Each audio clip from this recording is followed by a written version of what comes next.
Daudz ir pasaulē pilsētu skaistu, bet par tevi man mīļākas nav. Tik ar tevi man atmiņas saistās katru dienu no bērnības jau. 1950. gadā tika izstrādāts tāds kā pilsētas attīstības plāns, kurā lielos tādos vilcienos tika nolemts, kā tad turpmāk attīstīsies Preiļu pilsēta.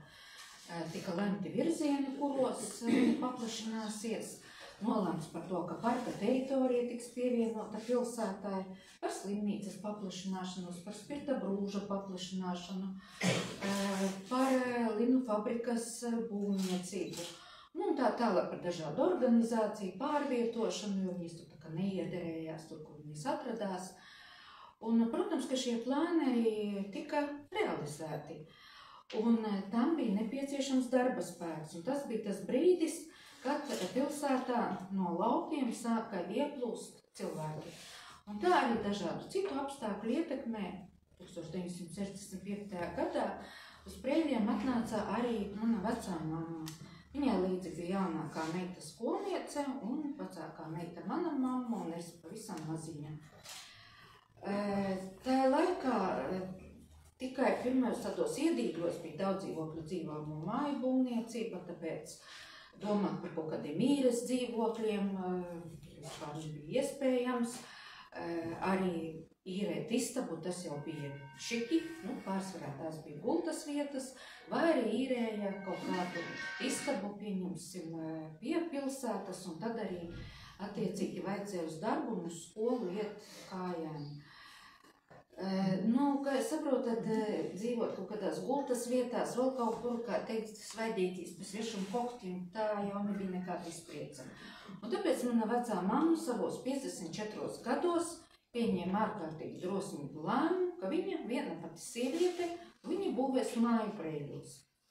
Atbilstoši plānošanas nosacījumiem tika veidoti arī šie potenciālie apbūves gabali, tā kā Preiļi ir ļoti purvaina vieta, tad vispirms tika rakti dziļi novadgrāvi, tad uzbērti attiecīgi ielas un zemes vienības saparcelētas apbūves gabalos, kuru lielums bija noteikts tieši 600 kvadrātmetri, un viņi tika piedāvāti, tā kā bija iespēja saņemt lietošanā padomu pilsoņiem individuālo māju būvniecībai.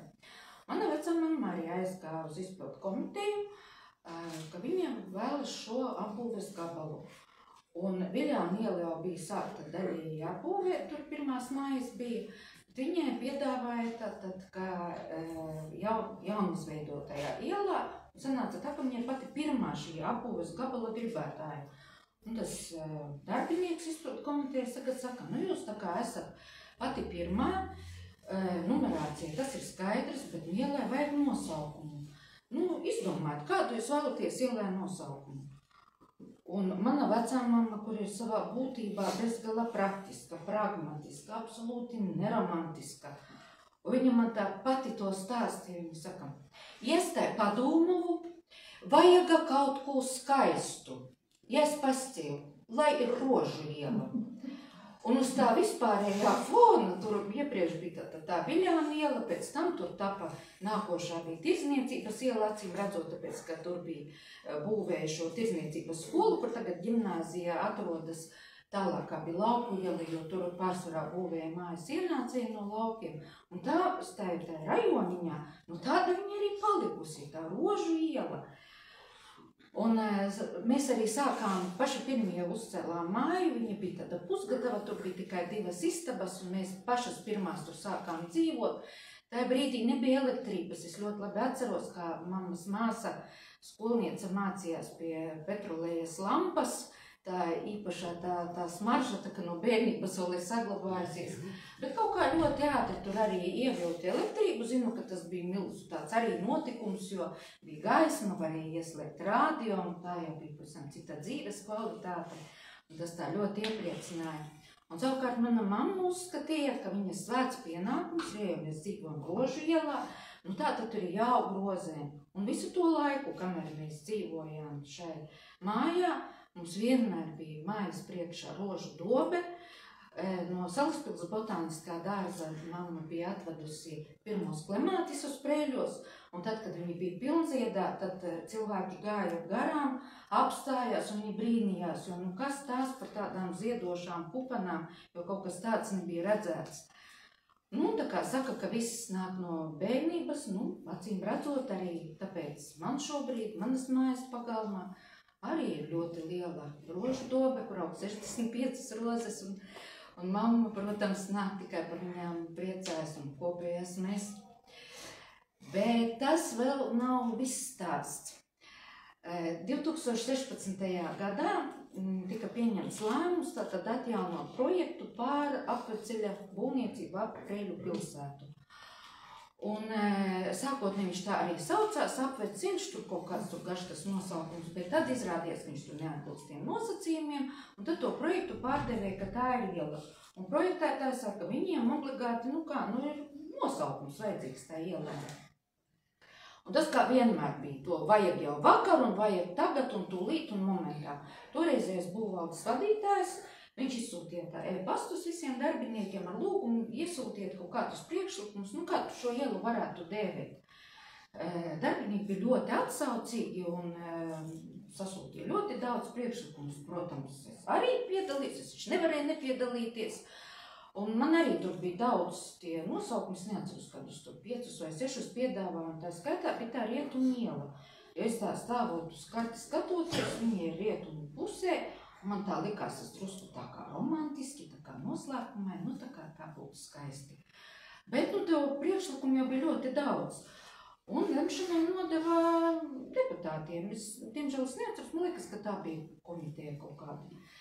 Un ļoti liela daļa no iesūtītajiem priekšlikumiem bija saistīti ar siera rūpnīcu, jo viņi arī tajā pusē tā kā atrodas.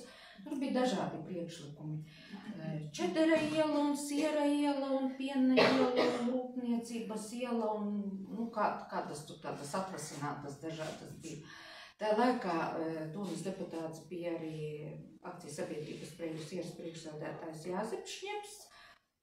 Un īstenībā es par šā dienā man tas tā liekas tā kā pārsteidzoši. Viņš kategoriski noraidīja, ja kādā veidā tā ielas nosaukums varētu būt saistīts ar rūpnīcu vai ar viņas produkciju. Un, tā kā viņš vienmēr bijis visos laikos autoritāte arī tai brīdī. Tur visi tur lēma, ko tur, kas tur, kā tur. Viņš tā saka, rietumu iela. Tā ir vislabākā. Tas ir nosaukums kā vajag. Un tā sanāca, ka pēc kaut kādiem 50 plus gadiem arī es esmu krustmāte ielas nosaukumam. Un, ko es varu pateikt? Tā vēsture veidojas no tādām lietiņām, no tādām kaut kādām saiknītēm un tā. Šobrīd ir cita aktualitāte, kādam liekas, ka ielu nosaukumi ir jāmaina. Es domāju, ka vēsture visu saliks pa vietām. Tieši tāpēc varbūt tā ir, ka ielām, ja liek nosaukumus, tad viņi ir jāliek tādi, nepersonalizēti varbūt. Kaut kas tāds, kas dzīvo cauri un pāri laikiem.